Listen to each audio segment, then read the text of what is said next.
문제 푸는 법을 알았으면 그대로 하라라는 제목으로 하나님 말씀 증거하도록 하겠습니다. 1등 하는 것 되게 좋아합니다. 그렇지만 1등 하는 것, 이 개념보다는 그냥 잘하는 것이 더 중요하다. 이렇게 표현하는 게 좋다고 생각합니다. 1등은 이제 비교 개념이잖아요. 그래서 상대보다 앞선다 뭐 이런 거기 때문에 사실은 무의미할 수도 있습니다. 근데 잘한다는 건 뭐냐면은 내가 좋아하는 것을 다른 사람도 좋아해 주게 만드는 것. 그게 잘하는 겁니다. 그래서 잘하는 거에 초점을 맞추면은 그 윈윈이 되죠. 나도 좋고 너도 좋고 공동체로 살릴 수 있는 그런 모습이 될 수 있다는 것입니다. 그럼 잘하기 위해서 필요한 게 뭘까? 뭐 예를 들면 그 성악가를 든다 그러면 성악가가 노래를 잘 불러야 되는 거 아닙니까?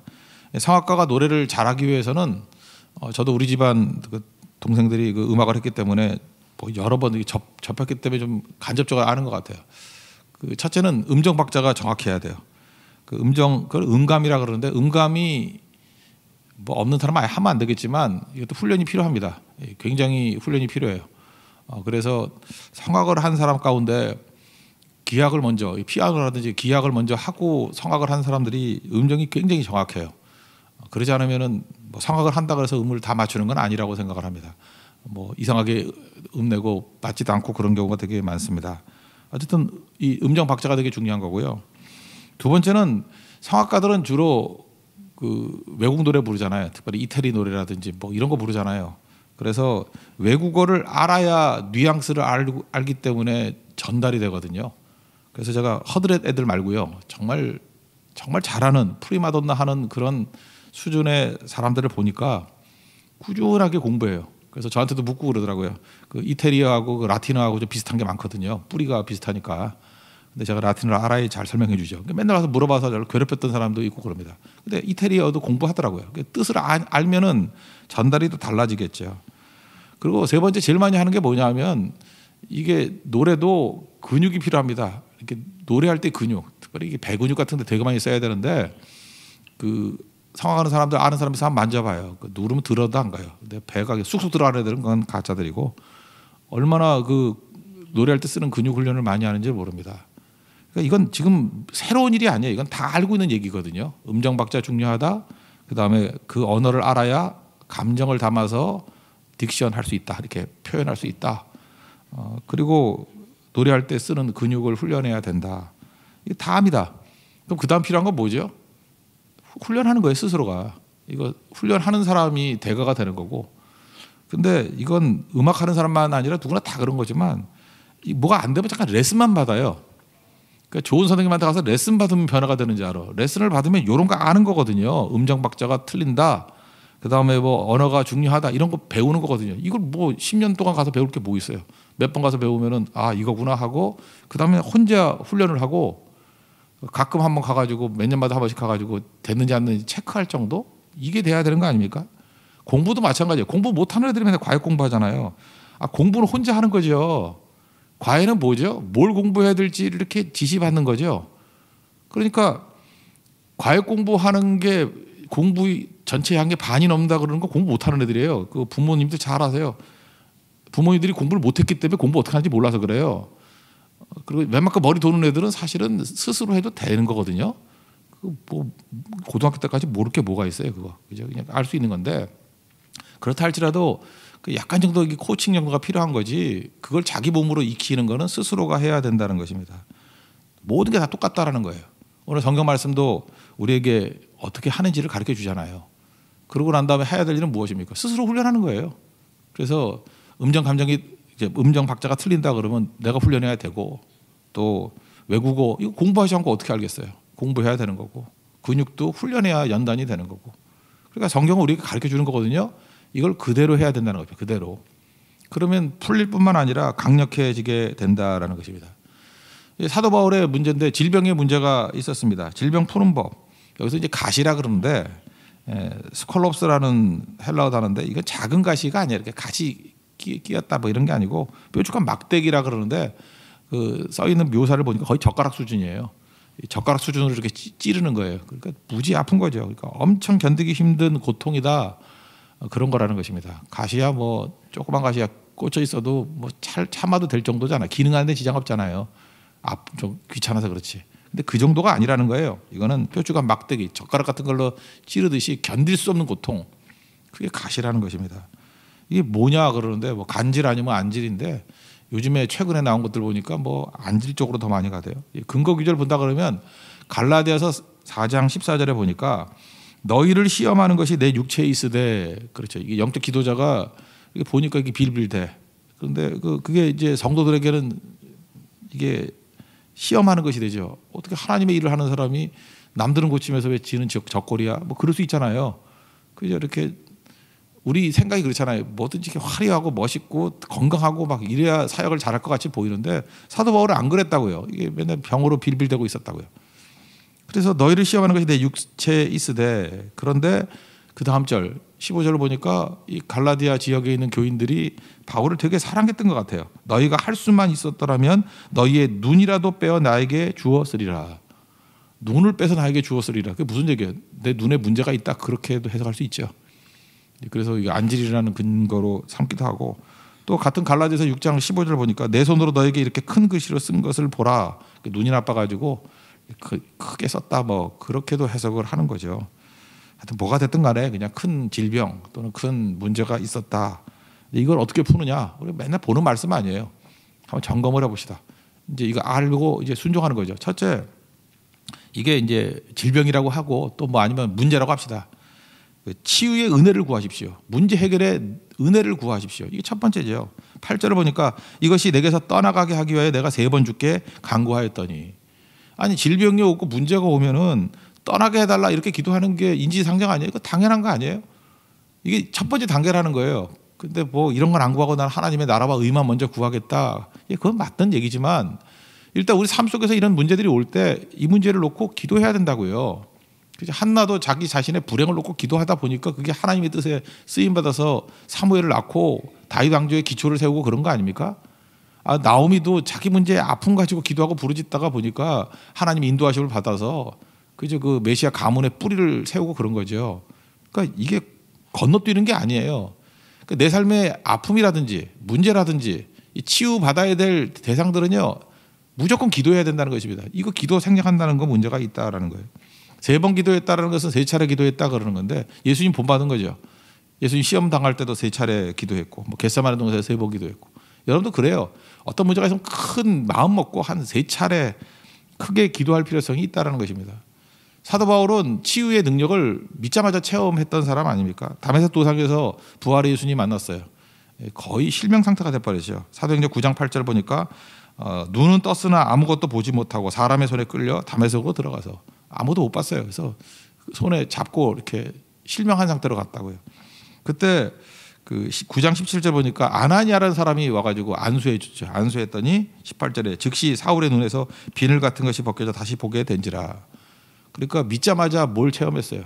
치유의 능력을 체험했죠.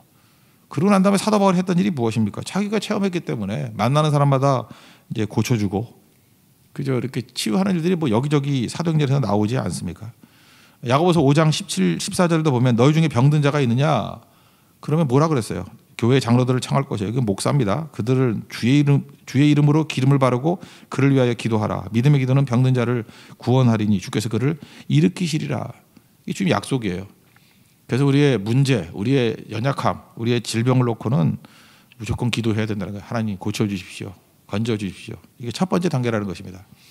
두 번째 해야 될 일은 뭐냐 하면 가시를 허용하는 이유를 발견하는 거예요. 크게 기도했음에도 불구하고 대부분은 응답해 주시더라고요. 근데 어떤 거는 우리 이상할 정도로 응답이 안 되는 경우가 있고요. 주로 어떤 사람이냐면 자기는 몰라요. 근데 외적인 다른 사람들이 바라볼 때는 좀 능력이 많은 사람 가운데 그런 경우가 많아요. 능력이 엄청 많은데 이상하게 그 문제 하나만은 잘 안 풀려. 그 알죠? 그게 가시라는 거. 하나님께서 주신 가시라는 거. 7절 보니까 여러 계시를 받은 것이 지극히 크므로 너무 자만하지 않게 하시려고 내 육체에 가시 그 사탄의 사자를 주셨으니 이는 나를 쳐서 너무 자만하지 않게 하려 하심이라. 그러니까 생각해 보시오. 우리 인생 가운데 이렇게 우리를 겸손하고 만드는 자만하지 않게 만드는 가시 없는 사람이 누가 있습니까? 그것 때문에 우리가 엎드리게 되고 더 하나님 의지하게 되는 것들이 꼭 있잖아요. 이 고난 자체를 하나님이 주시는 게 아닙니다. 여기 보세요. 사탄의 사자를 주셨으니. 그게 무슨 얘기예요? 사탄은 항상 우리를 이렇게 공격하려고 그러는데 하나님께서 어떤 거는 막아주시기도 하지만 어떤 것은 일부러 이렇게 허용하시는 것도 있다라는 거예요. 왜? 그게 유익이 되기 때문에. 그래서 참 이게 성도의 능력인데 어떤 성도는요 고난을 당해도 유익한 고난이 있는 성도가 있어요. 고난 때문에 더 탄탄해지고 더 겸손해지고 더 깊어지고. 근데 어떤 사람 고난 때문에 망하는 사람도 있고요. 또 반대의 경우도 있죠. 뭐 어떤 사람은 너무 풍족해가지고 풍족이 복으로 안 오고 그것 때문에 무너지고 깨지는 경우도 있다라는 거예요. 그러니까 하나님은 합력하여 선을 이루신다는 게 무슨 뜻입니까? 뭐가 됐든 좋은 곳으로 가야 된다는 거예요. 두 번째 단계 기도는 이거예요. 하나님, 이 가시의 의미가 무엇입니까? 그 깨우치기만 해도 굉장히 큰 힘이 됩니다. 깨우치면요 그 다음부터는 세상에 오는 모든 자극이 다 자신에게 유익이 되는 거예요. 그죠? 어떤 자극이 오든 간에 어려우면 어려울수록 더 강력해지고 축복의 길로 들어서면 더 빠르게 가는 거고 감당을 못하는 것이 되는 거죠. 이게 중요하다는 것입니다. 여러분들은 지금 자기 자신을 겸손하게 만드는 것들이 뭐 있다고 생각하지 않습니까? 이거 참 문제인데. 근데 이렇게 생각하면 돼. 그 가시 때문에 내가 하나님의 일을 전혀 못한다거나 뭐 아무것도 안 된다 그러면은 그 문제가 안 되겠지만 그거 있음에도 불구하고 잘 하죠. 다만 이런 생각이 들죠. 이거 없으면 더 잘할 것 같죠. 그렇지 않다라는 것입니다. 하나님이 일하시는 거예요. 내가 일하지 않는다는 걸 날마다 깨닫게 만드는 정말 안전장치가 될 수도 있다라는 거. 그거 잊지 말고 하나님 앞에서 여러분 겸손하게 서는 더 주님 의지하는 종 되기를 바랍니다. 우리 이번 차 말고 지난번 차였나요? 우리 교회 그 승합차를 보니까 그 맥시멈 140km 이상 밟아도 안 나가게 장치를 해놨더라고요. 누가 저한테 와서 그거 목사님 풀어드릴까요? 그런데 풀지 말라고. 140km도 빠른데 140km보다 더 빠르면 하늘 가는 밝은 길이지 그렇지 않아요? 근데 그렇게 해놨더라고요. 그러니까 그게 가시죠. 아니 요즘에 차가 얼마나 잘 나와요. 막 밟으면 160도 나고 막 더 높이 갈 수도 있는데 이렇게 리밋을 걸어놨더라고요. 리밋을. 그게 우리 인생도 그래요. 그 리밋을 걸어놓은 사람들이 있어요. 어떤 사람은 너무 급하거나 막 이러면은 어떤 사람은 110에도 걸어놓은 사람이 있고 너무하지 않습니까? 왜 제 인생을 80에 걸어놓습니까? 80에 걸어놓으면은 답답은 하겠지만 사실 큰 사고 안 나는 거 아니에요? 하나님께서 우리를 아시잖아요. 그죠? 우리의 체질을 아시잖아요. 그래서 똑같지 않아요. 어떤 때는 그렇게 리밋을 걸어놨다고 생각하는 거와 똑같다는 것입니다. 우리에게 그게 복이 된다고요. 그렇다 그러면 내가 성장을 하든지 아니면은 하나님께 나보다 더 잘하시잖아요. 그래서 이게 내게 유익이구나. 그래서 더 겸손하고 자만하지 말고 주를 의지하는 종 되기를 바랍니다. 그리고 마지막 단계에서는 뭐죠? 가시보다 더 큰 압도적인 은혜와 축복을 구하라는 것입니다. 가시가 있어요. 그 세 번째 단계는 그럼 일 못하나요? 아니죠. 그래서 가시가 있는 사람이 큰 은혜를 맛보는 거예요. 가시가 없는 사람은요, 자기 힘으로 하려고 그러니까 자기의 베스트가 나온다고요. 근데 가시가 있으니까 리밋이 걸려 있어. 내 리밋이 뭐 100km밖에 안 돼. 100km 이상은 더 못 가게 주님께서 만들어 주셨어요. 그러면 그런 사람은요 더 이상 자동차 타지 말고 비행기 타고 다니게 만들어 줄 뻔한다니까. 하나님께 다르게 만들어 줘 버려요. 하나님이 태워서 날아가 버려요. 그러지 않으면 그 체험 못 하겠죠. 제가 보니까 그래요. 어떤 형제가 부산에서부터 맨날 이렇게 올라오고 막 그래. 맨날 예배도 오고 해서. 그래서 나는 상상이 안 돼서 어떻게 되냐 그랬더니 자기 운전엔 자신 있대. 그러니까 운전 되게 빨리 하는가 봐요. 부산에 서울까지 어떻게 4시간도 안 걸리고 오고 막 그러나. 저는 그럴 자신이 없어요. 물론 왕년에 젊었을 때 자신 있었지만 지금은 이제 안 되는 것 같아 그게. 그죠? 그러니까 이제는 차로 안 가고 요즘에는 더 빨리 가는 게 더 많더라고요. 뭐 KTX를 타기도 하고 뭐 비행기를 타기도 하고. 그래서 곰곰이 생각해보니까 옛날보다 더 빠르게 다녔어요. 내 능력과 내 실력을 믿으면은 자꾸만 그 땅바닥에서 빨리 가는 거 경쟁한다고요.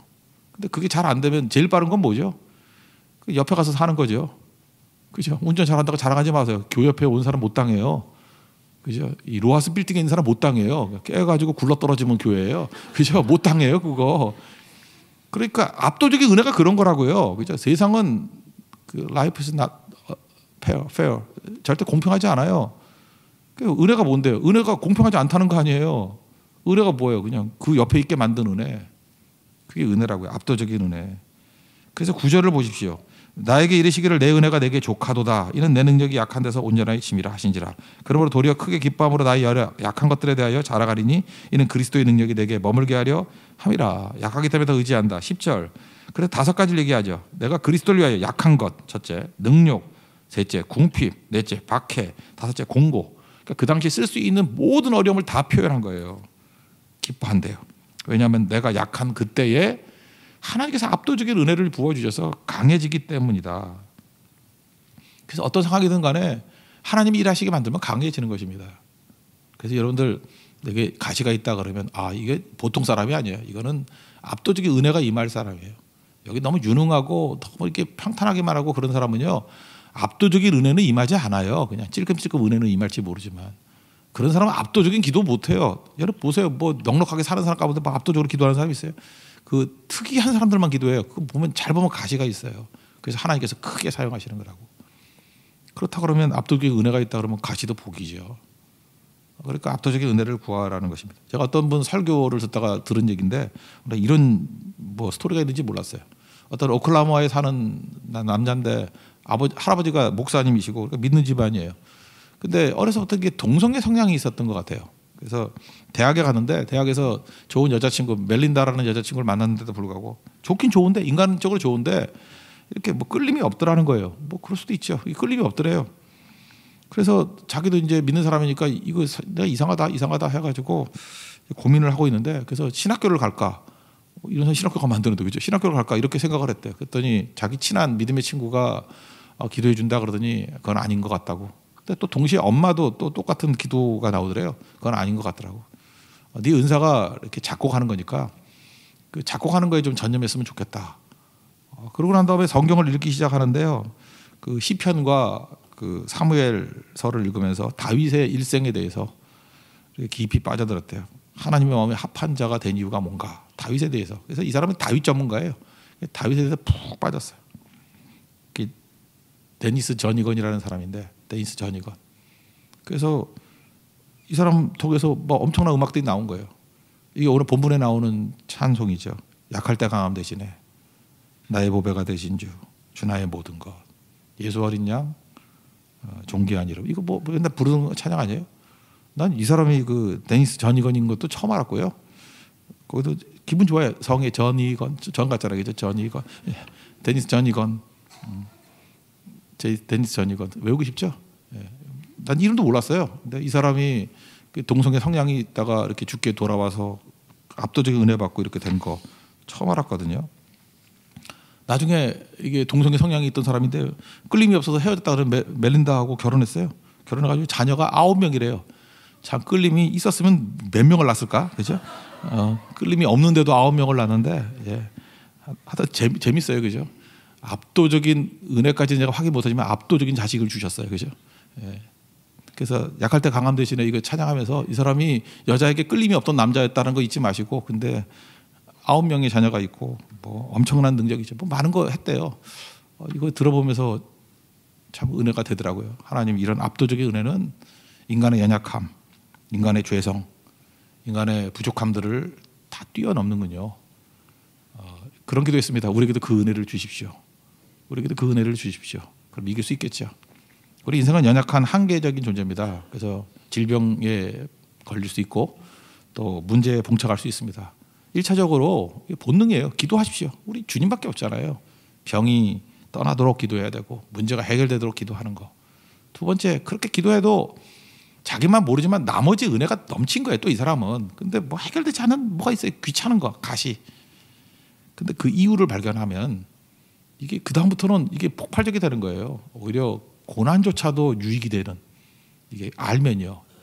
여러분 인생에서 자기 인생의 해석이 되면 얼마나 강력한 인생이 되지 아십니까? 우리가 왜 이렇게 연약해요? 해석이 안 되니까. 근데 하나님의 성령께서 우리 인생을 해석이 되게 만들어줘요. 아, 그거였구나. 해석이 되는 순간에 우리는 폭발적인 능력을 갖게 된다는 거예요. 그래서 그 다음부터는 가시를 보는 게 아니라 가시보다 압도적인 은혜를 구해서, 다른 사람들은 저 사람이 가시가 있었던 사람이야 라고 오해할 정도로 넉넉히 이기는 자가 된다는 것입니다. 오늘도 이 아침에 이런 압도적인 은혜로 넉넉히 이기는 승리를 체험하는 축복된 아침이 되기를 축원합니다. 자리에서 일어나겠습니다. 여러분 이 찬양 해야겠죠. 약할 때 강함 대신에.